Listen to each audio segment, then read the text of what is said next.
এটাই মনে হয় সেই মৃত্যু। হাতে 1 মিনিট সময় থাকলেই ঘটনাটি শুনে যাবেন। যেদিন মৃত্যু হবে সেদিনও হয়তো আমি দুনিয়ার কাজেই গা ডুবিয়ে থাকবো। হয়তো দোকানের ক্যাশ গুনছি, হয়তো ফেসবুকের লাইক কমেন্ট ডুবে আছি, হয়তো কোনো পাপের আসরে বসে হাসছি, কিংবা বিছানায় শুয়ে আগামী দিনের পরিকল্পনা করছি।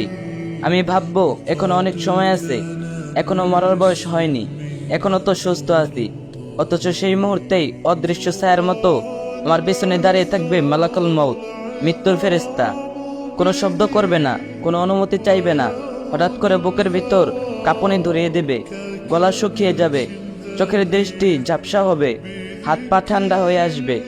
আমি চেষ্টা করব শ্বাস নিতে, কিন্তু শ্বাস যেন কারো শক্ত মুঠোয় বন্দী। মুখ দিয়ে বের হবে কেবল কর্কশ গঙ্গানি। পাশে থাকা মানুষ বুঝতেও পারবে না কি হচ্ছে।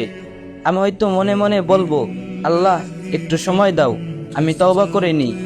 কিন্তু আসমানের ফেরেশতারা বলবে, আজ তওবা দরজা তোমার জন্য বন্ধ হয়ে গেছে। আমার রূহ বুক থেকে মাথার দিকে উঠতে শুরু করবে, হাড় ভাঙ্গার মতো ব্যথা হবে, শিরা উপশিরা ছিঁড়ে যাবে, জিহ্বা আটকে যাবে। তখন আমার চোখ খোলা থাকবে, কিন্তু দৃষ্টি শূন্যে। মৃত্যুর ফেরেশতার ভয়ঙ্কর রূপ দেখতে পাবো। তিনি বলবেন, ওহে গুনাহগার, বের হও আল্লাহর গজবের দিকে। চারপাশে কালো মুখ খোলা ফেরেশতারা থাকবে, হাতে আগুনের চাদর নিয়ে, যাতে মরিয়ে আমাকে নিয়ে যাবে কবরের অন্ধকারে।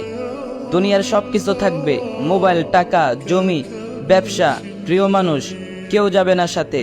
যারা আমাকে একসময় ভালোবাসতো তারাও বলবে, দ্রুত গোসল করাও, কাফন দাও, কবর দাও।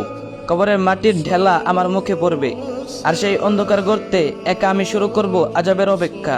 হাই, যেদিন মৃত্যু হবে সেদিন আর কোনো পরিকল্পনা, কোনো ব্যবসা, কোনো আনন্দ, কোনো অজুহাত কাজে আসবে না।